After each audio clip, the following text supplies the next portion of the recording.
자, 저 들어왔습니다. 국성호 강사입니다. 슬기로운 중개사법 간만입니다. 네, 반갑습니다. 일주일 동안 제가 쉬었는데 뭐 하셨습니까? 저는 뭐 열심히 강의 준비했으니까. 그렇죠. 아무래도. 일단 오늘은 30조 많이 왔네요. 30조 손해배상 책임의 보장. 네. 손해배상 책임. 네. 요거 시험 잘 나옵니까? 이거는 이제 난이도는 한 중 정도로. 중. 예, 문제는 한 문제 정도 출제하는 테마입니다. 반드시 맞춰보겠습니다. 네. 들어가 주십시오. 예. 그러면 일단 처음에 보실 거는 길죠? 많이 길어요. 이거 판례 두 개네요, 판례. 예, 그래서 손해배상 책임은 그럼 누굴 위한 것입니까? 손해배상 책임은 고객. 그렇죠. 네, 중개 의뢰인, 맞습니다. 고객. 예. 그래서 보시게 되면 판례에 의해서 손해배상 책임 제1항은 이 손해배상을 부담하는 자는 중개업자에 한정됩니다. 중개업자에 한정된다. 예. 그렇기 때문에 의뢰인에게는 이렇게 공인중개사법에 의한 손해배상 책임을 물을 수가 없겠죠. 그러면 제가 빠르게 한번만 읽어볼게요. 네. 천천히 제가 읽을 테니까 같이 따라주세요. 자, 법 30조 제1항은 중개업자가 중개행위를 함에 있어서 고의 또는 과실로 인하여 거래 당사자에게 재산상의 손해를 발생하게 한 때에는 그 손해를 배상할 책임이 있다. 여기까지는 법 규정. 네. 그리고 그에 기하여 손해배상 책임을 부담하는 자, 이게 핵심이라는 거죠. 네. 손해배상 책임을 부담하는 자는 중개업자에 한정되므로 중개업자나 그 보조원이 아닌 매도인에게 손해배상 책임을 물을 수는 없다. 알겠습니다. 무슨 뜻인지. 네. 네. 중개업자에 하나니까 맞습니다. 매도인이나 또는 그 보조원. 그럼 보조원까지는 들어가는 거죠. 그렇죠. 중개업자나 보조원이 아니니까. 네. 매도인에게는 할 수 없다. 네. 알겠습니다. 네. 이거 당연한 소리 아니에요? 그렇죠. 당연한 소리죠. 근데 중개업에 대한 손해배상 책임입니다. 맞습니다. 그래서 그에 따른 이제 이거에 대한 판례가 다음 판례가 있습니다. 하나 더 있어요? 예. 그래서 갑이라는 사람이 이 자격증하고 등록증을 대여를 받은 거예요. 갑이? 예. 네, 갑이. 갑이 자격증과 등록증을 이렇게 대여받아서 중개사무소를 운영하고 있었는데. 예. 이 을이라는 사람이 이 사무소에 찾아온 거예요. 예. 그래서 이 갑이 내가 오피스텔을 소유하고 있는 것처럼 해서 본인이 직접 그래서 이제 이 을과 임대차 계약을 체결하게 됩니다. 예. 네. 그렇게 해서 이 법에서 얘기할 때 뭘 얘기했냐면 이 공인중개사법에 의한 손해배상 책임이 갑이 있는지 없는지에 대한 이야기인데요. 예.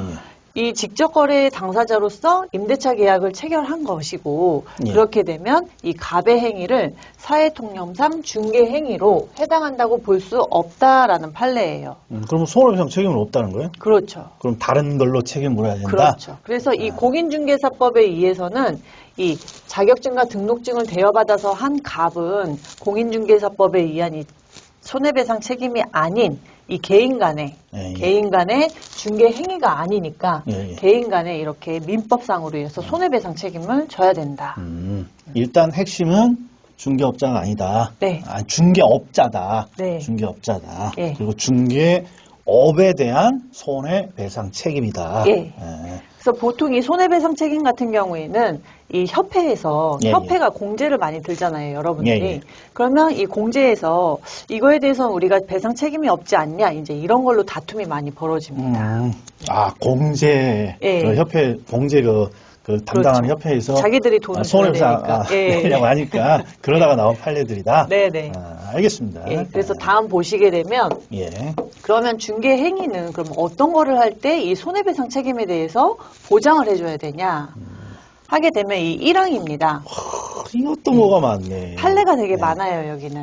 일단. 그래서 보시게 되면 1항은 이 개업공인중개사가 중개 행위를 하는 경우에 고의나 과실로 인해서 이렇게 거래 당사자에게 재산상의 손해를 발생한 때에 그때 배상할 책임이 있습니다. 여기는 일반적인 손해배상 책임 조건이네요. 네, 이 조항인 거죠. 중개 행위를 하는 경우고 고의 또는 과실로 손해를 발생하게 한 때고 맞습니다. 그 손해를 배상할 책임이 있다. 그래서 이제 대표적인 판례로 제가 갖고 온 건데 그럼 중개 행위는 무엇이냐 여기에서 얘기하는 한번 제가 읽어볼게요. 어떠한 행위가 중개 행위에 해당하느냐.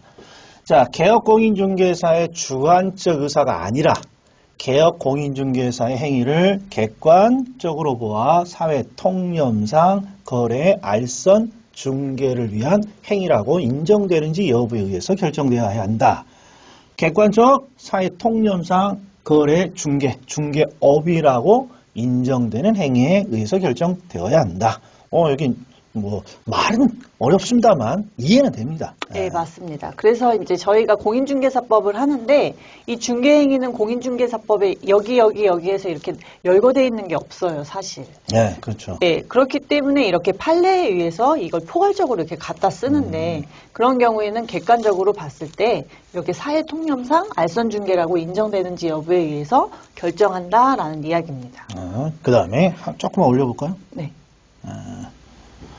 두 번째는 매매 계약 체결을 중개하고 계약 체결 후 계약금, 중도금 지급에 관하여 개업 공인중개사가 잔금 중 일부를 횡령했다. 이거 중개행위 아니에요? 그렇죠. 그래서 아까 위에서 보셨던 이 중개행위를 하고 그리고 고의 또는 과실로 인해서 책임이 있어야 되지 않습니까?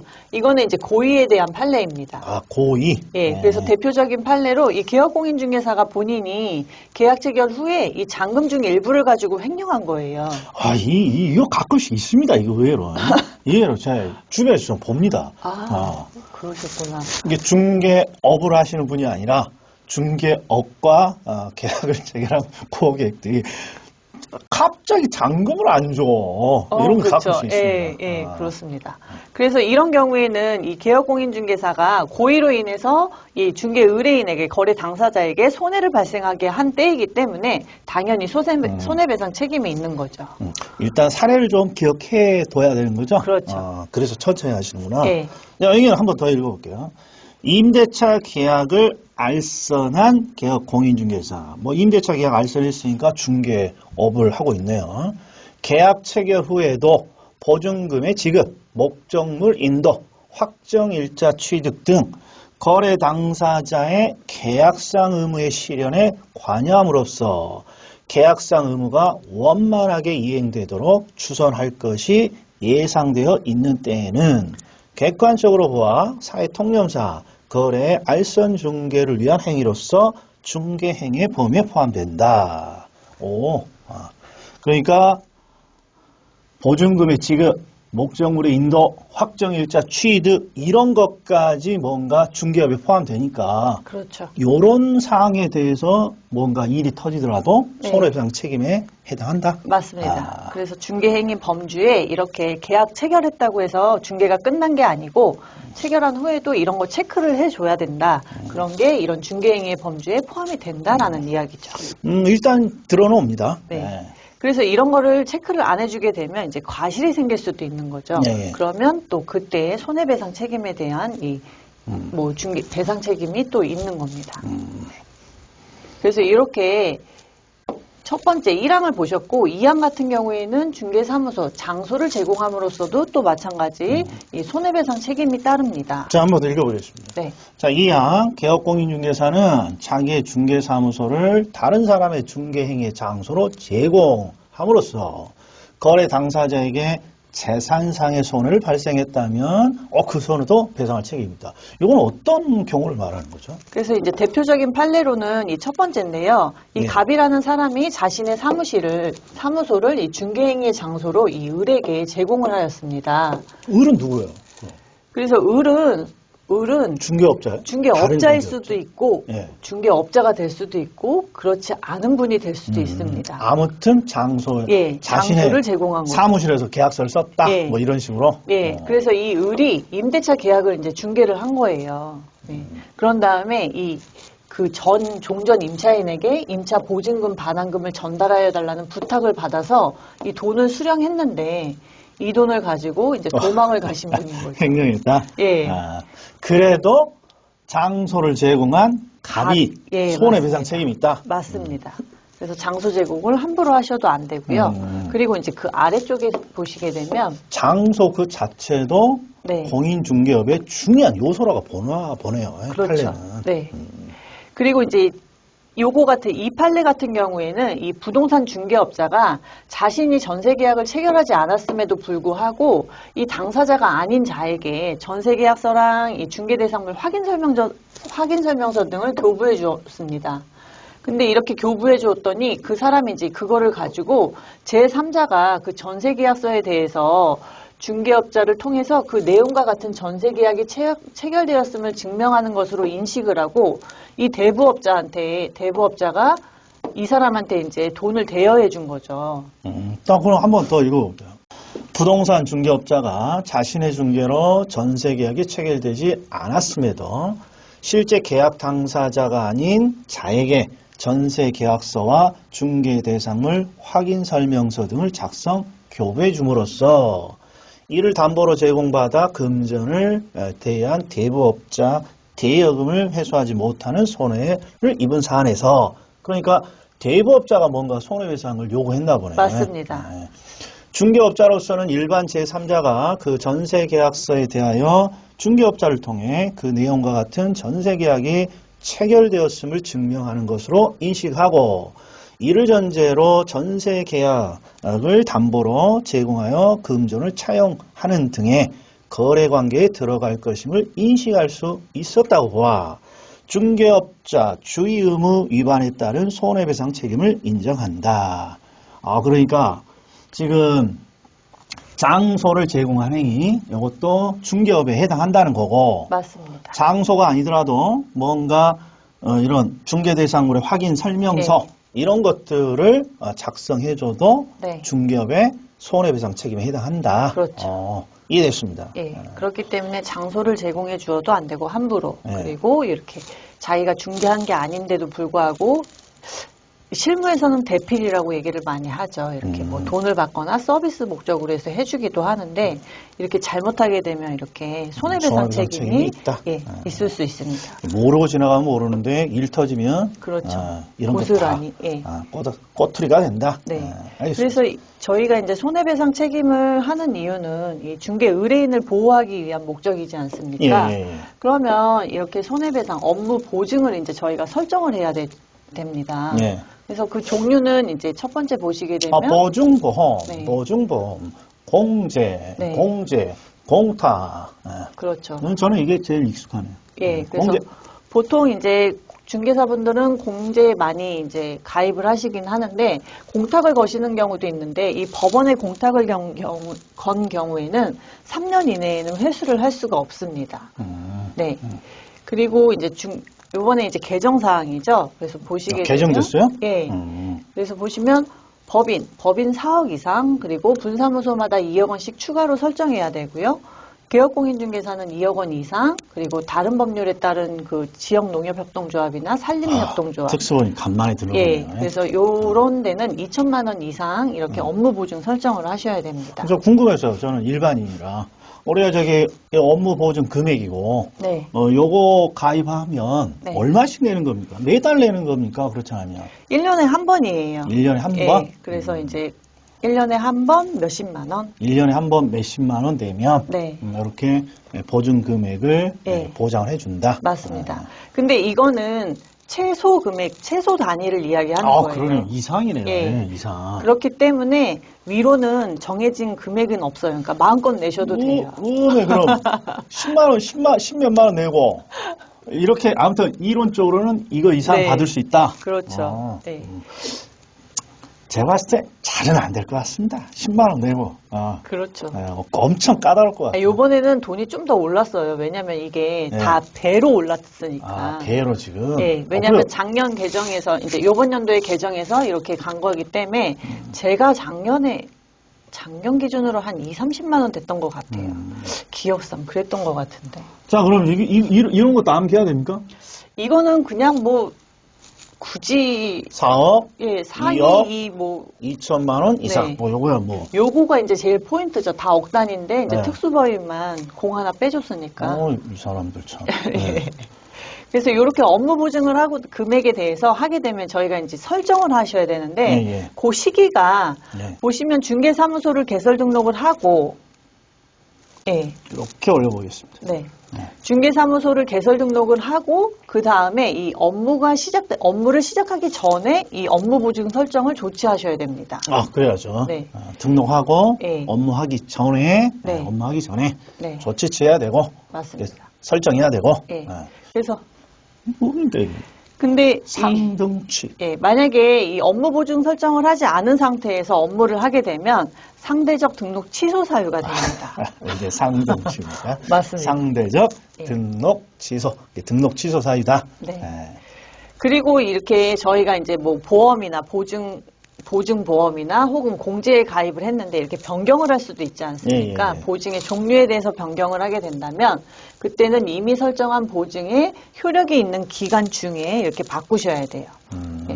그래서 바꾸시더라도 얘를 해지하고 그 다음에 드는 게 아니고 먼저 이제 보증보험에 가입하고 그 다음에 해지. 그러니까 이게 여기 단절되는 기간이 있으면 안 된다. 맞아요. 끊임없이 이제 계속 이어져야 돼요. 효력이 있는 기간 중에. 맞습니다. 예. 그리고 마찬가지로 이제 혹시라도 기간이 만료돼서 재설정을 한다. 이런 경우에도 이제 해당 보증기간 만료일까지는 다시 재가입을 하셔야 되는 거죠. 그래서 보시면 이렇게 설정하고 변경하고 재설정하는 경우에는 이 개업공인중개사는 등록관청에다가 신고를 하셔야 돼요. 네. 근데 혹시라도 이 보증기간이 등록관청에 자기들이 직접 이렇게 통보를 해주는 경우가 있습니다. 서비스 차원에서. 네. 협회는 해주거든요. 아. 네. 그래서 그렇게 됐을 그럼 별도의 경우는- 신고는 할 필요 없다? 네. 거기서 때는- 신고해 줬으니까? 네, 맞습니다. 그렇게 하시면 돼요. 알겠습니다. 그러면 그럼 저희가 이제 보증 설정을 하고 나면 저희한테 이제 보증 기관에서 보증 네. 증서를 줍니다. 뭐 네, 보증 보증 보험 증서나 뭐 공제 증서나 공탁 증서를 주게 되는데 우리 사무실 가면 공제 증서는 항상 붙어 있는 것 같아요. 이렇게 백자에다가. 그리고 이제 사본을 주죠, 저희는. 그러면 이렇게 중개가 완성된 때에 이 개업공인중개사가 거래 당사자 모두에게 이렇게 거래계약서랑 확인설명서랑 함께 이렇게 보증 증서에 대해서 설명을 해줍니다. 예. 내 보장 금액은 얼마고 기간은 언제까지이고 저는 뭐 공제에 가입했고요. 거기는 소재지는 여기에요. 뭐 이런 식으로 설명을 해주고 그런 다음에 교부를 합니다. 사본을 예. 교부해 주는구나. 맞습니다. 이때는 전자문서를 교부해 주셔도 가능합니다. 그리고 만약에 설명 교부하지 않았다면 100만 원 이하의 과태료 사유가 됩니다. 웬만하면 저희 이제 계약서에 사본에다가 찍어서 그렇죠. 주는 것 같아요. 예. 맨 뒤에 맨 확인 뒷장에 설명서 이렇게 함께. 넣어드리죠. 예. 그래서 혹시라도 설명하고 설명은 안 하고 교부만 띡 했다. 그래도 100만 원.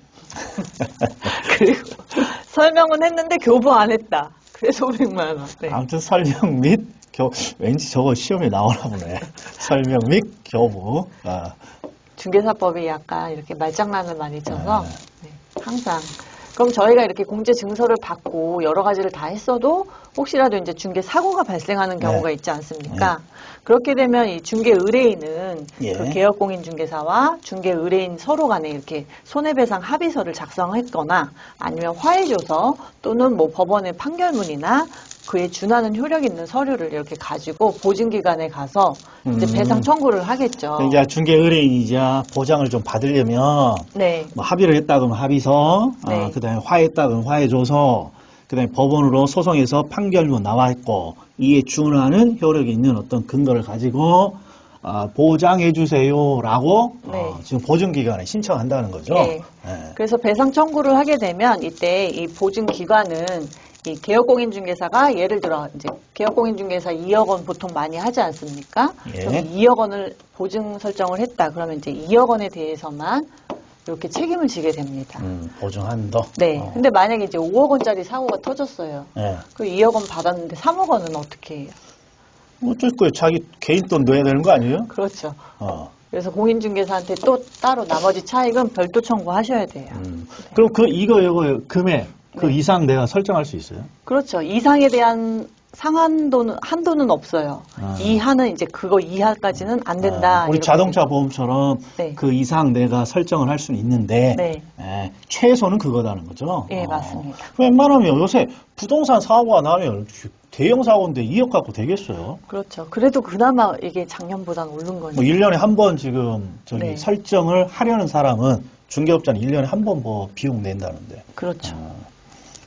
그래서 혹시라도 이렇게 보증기관이 이렇게 중개 의뢰인에게 손해배상을 한 때에는 이 개업공인중개사는 보증보험이나 아니면 공제에 이렇게 다시 가입을 하거나 아니면은 공탁을 해놨으면 이 부족한 금액에 대해서는 보전을 해야 됩니다. 그럼 중개 의뢰인은 이 보증기간에 예, 예. 언제까지 이렇게 손해배상에 대해서 할 수 있을까요? 청구를? 매년 갱신하는 거 아닙니까? 중개 의뢰인. 중개 의뢰인, 네. 중개 의뢰인. 네. 여기 있네요. 중개 의뢰인. 네. 그래서 저희 공인중개사법에서는 이 손해배상에 대한 소멸시효나 이런 게 정해져 있지가 않아요. 그렇기 때문에 이렇게 아니면 상법이나 이렇게 민법을 갖다가 준용을 해서 쓰는데요. 예. 첫 번째는 이제 상법에서는 이 소멸시효 기간은 3년이고 예. 그리고 소멸시효는 이 보험사고가 발생한 때부터 진행하게 됩니다. 사고가 발생한 때부터. 맞습니다. 사고가 발생한 때부터 3년. 네. 그리고 이제 민법상에서는 알거나 알 수 있었던 때부터 요거는 아주 친숙하실 거예요. 그래서 혹시라도 이 중개 의뢰인이 배상 청구를 하는 거를 이제 사고의 사실을 몰랐을 경우도 있지 않습니까? 예, 예. 그런 경우에는 이제 발생 사실을 확인할 수 없는 사정이 있는 경우에는 이 중개 의뢰인이 사고 발생을 알았거나 알 수 있었던 때부터 이 소멸시효가 진행됩니다. 손해를 입은 중개 의뢰인이 배상을 청구하는 경우에는 원칙이 소멸시효 기간 3년. 네. 특별한 사정이 없으면 보험사고가 발생한 때부터. 그런데 자, 공제 청구권자이니까 이 사람이 의뢰인이겠죠. 그렇죠. 의뢰인이 사실을 확인할 수 없는 사정이 있었다면 알았거나 알 수 있었던 때부터 소멸시효 3년이 진행된다라는 네. 것이죠. 네. 그래서 이제 지금까지 다 정리는 해드렸고 뭐 기회는 들어왔는데 네. 이거 갖고 내가 문제 풀 수 있을런지 모르겠어요. 그래서 1항과 2항을 좀 제가 판례를 얘기해드렸잖아요. 네. 그래서 그거 좀 체크해 주셔야 되고 일단 중개업과 관련돼 있어야 된다. 네, 고의가실이 있어야 되고 그거 체크해 주시고 장소대여 안 되고 그다음에 장소대여 이제, 안 되고 네, 행정 절차. 행정 절차. 의뢰인이 어떻게 하느냐. 네. 알겠습니다. 한번 해보겠습니다. 네. 자, 한번 보겠습니다. 100% 오늘은 다 못 맞출 것 같네요. 네. 자, 여기서 제가 약한 부분이에요. 네. 자, 공인중개사 법령상 갑의 중개사 갑의 손해배상 책임 보장에 틀린 거. 갑은 업무를 개시하기 전 손해배상 책임을 보장하기 위해서 보증보험 공제에 가입 공탁을 해야 된다. 요거 옳은 질문이에요. 전이라고 했으니까.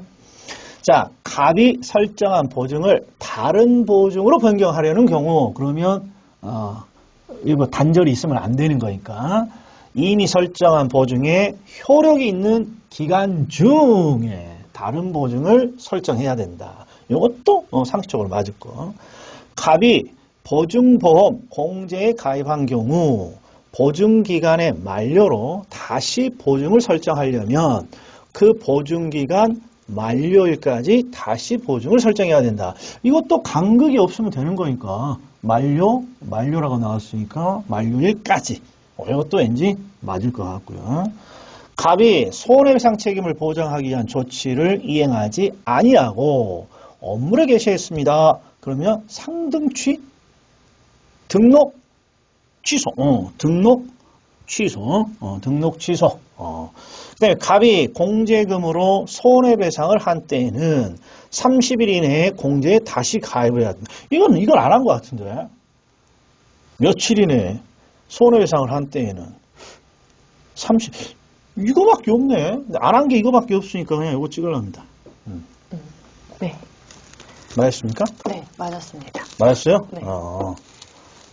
보시게 되면 이제 1번부터 4번까지는 다 예. 맞는 지문이니까 네. 제가 그 얘기는 안 해드리고 5번 같은 경우에는 이 공제금을 이렇게 손해배상한 때에는 30일이 아니고 이렇게 숫자죠. 이거는 15일. 15일. 15일이에요? 예.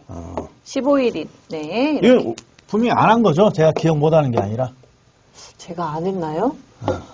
아무튼 나 안 했어. 아무튼 저 다행히 5번 안 들어본 것 같아서. 돌려보기. 15일이네. 네. 15일. 15일 이내에 이렇게 해서 다시 가입하셔야 됩니다. 네. 자, 다음 27회 문제예요. 자, 개업공인중개사의 손해배상 책임의 보장에 관한 설명으로 옳은 것은, 자, 1번 옳은 것 찾으라는 거네. 개업공인중개사를 중개를 개시하기 전, 이것 좀 해주십시오. 중개를 개시하기 전에 손해배상 책임 보장에 관한 설명을 해야 한다. 이거 아까처럼 한 거 같네. 설명을 해야 된다. 설명 및 교부 그 함정이라 했는데 설명을 해야 된다. 설명해야 될 것 같아. 이건 그거랑 아닌 것 같아. 자, 넘어갑시다. 그럼 1번이 정확한데. 자, 다시 더 볼게요. 이게 애매모호하네요. 자, 개업공인중개사는 업무 개시 후 즉시 손해배상 책임의 보장을 위한 이거 개시 전이야. 이거 확실히 틀렸어요. 업무 개시하기 전. 3번. 개업공인중개사가 중개 행위를 함에 있어서 거래 당사자에게 손해를 입힌 경우 고의과실과 관계없이 손해를 배상해야 된다. 아니야. 고의과실, 여기 손해배상의 요건이죠. 4번.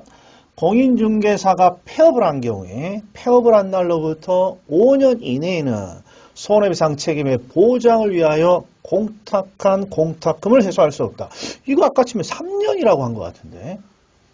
이건 근데 또 폐업한 날부터네. 아무튼 일단은 보류. 5번. 개업공인중개사는 자기의 중개사무소를 다른 사람의 중개행위 장소로 제공함으로써 거래 당사자에게 재산상 손해를 발생하게 한 때는 이거 확실하네. 이거 옳은 거죠. 이거 확실해.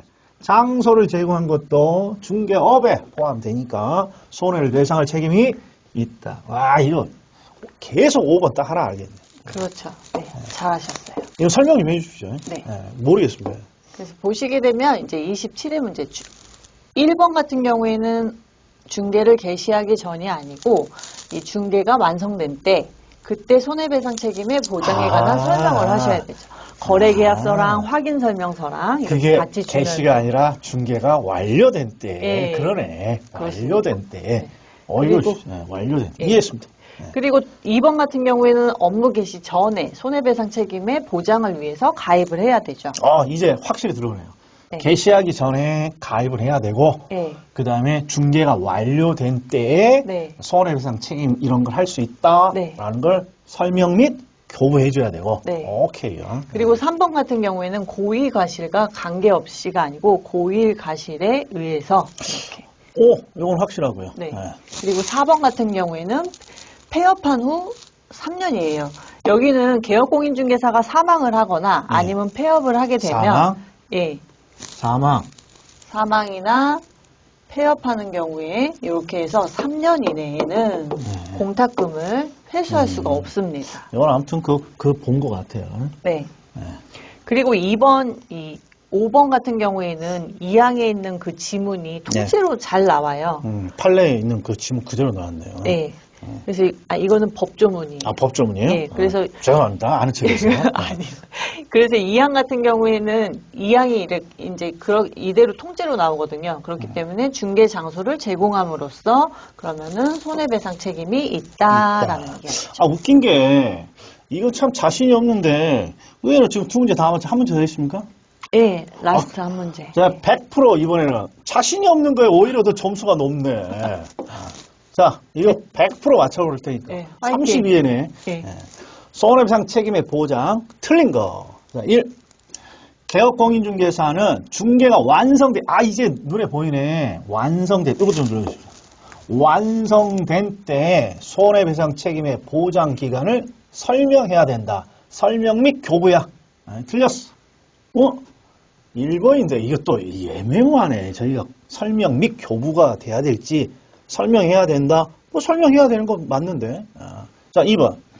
개업공인중개사는 고의로 거래 당사자에게 손해를 입힌 경우에는 재산상의 손해뿐만 아니라 비재산적 손해에 대해서도 공인중개사 법령상 손해배상 책임 보장 규정에 의해 배상할 책임이 있다. 이 위자료 같은 건데 일단은 재산상의 손해 이걸 것 같아. 일단 자, 그 다음에 3번. 개업공인중개사가 자기의 중개사무소를, 또 나왔네. 다른 사람의 중개장소 행위로 장소를 제공해서 거래 당사자 재산상의 손해를 발생하게 한 때에는 그 손해를 배상할 책임이 있다. 이게 확실히, 근데 틀린 거 찾으라겠네, 이번에는. 확실히 나왔고. 자, 법인이 개업공인중개사가 분사무소마다 추가로 2억 원 이상의 손해배상 책임에 보증 설정해야 하나, 보장 금액에 상한은 없다. 이거 들었네. 2억 원 이상이고 상한은 없다. 이것도 맞았고. 특수법이 나왔네. 특수법이. 지역 농협협동조합이 자, 부동산 중개업을 하는 경우에 보증기간에 설정하는 손해배상 책임 보증의 최저 보장 금액은 개업 공인중개사의 최저 보장 금액과 다르다. 달라. 얘는 1000 단위였으니까. 네. 그러면 5번, 4번, 3번은 다 맞았으니까 둘 중에 하나인데 2번이 찍었습니다. 2번 같아요. 재산상의 손해에 대해서 배상 책임이 있다. 100점 맞으셨어요. 그러니까 웃기네. 자신이 없는 게 오히려 혹시 다 맞네. 공부하고 오신 거 아니고요? 아니 저번까지는 자신 있었는데 의외로 하나씩 틀렸지 않습니까? 네. 그래서 32에는 보시게 되면 중개가 완성된 때 거래 당사자에게 보장 기간을 설명해야 됩니다. 근데 여기에서 설명 및 교부기 때문에 그냥 설명해야 된다 그래도 맞는 거예요. 그렇지. 사실. 설명 및 예. 교부를 해야 된다. 예. 설명해야 된다. 네. 교부해야 된다. 네. 설명만 해야 된다. 이것만 틀린다고 그렇죠. 봐야겠네요. 네. 예.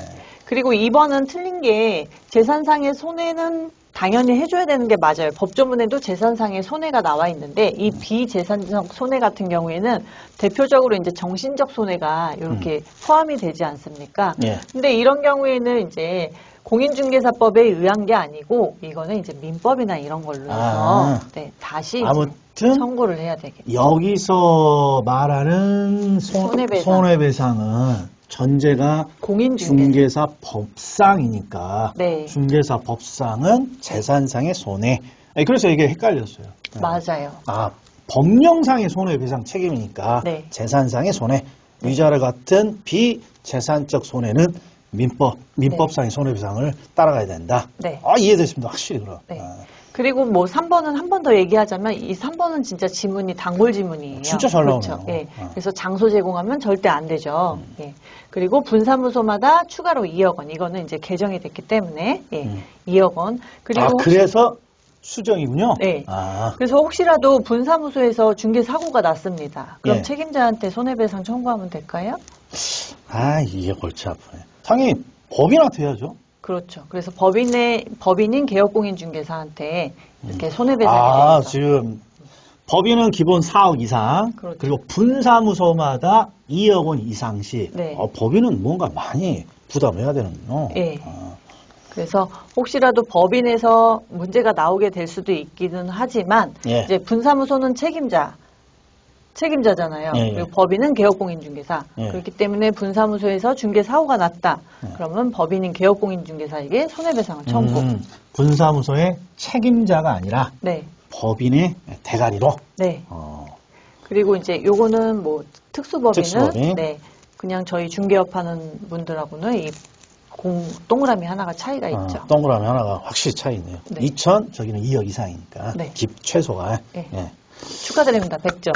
처음으로 100점 맞아요. 처음으로. 자, 다 맞추셨죠? 오늘은 제가 간만에 정말 다 맞춘 것 같아요. 어려울수록 뭔가 더 집중하니까 대충 찾을 것 같아요. 자, 여기까지입니다. 다음에 뵙겠습니다. 감사합니다.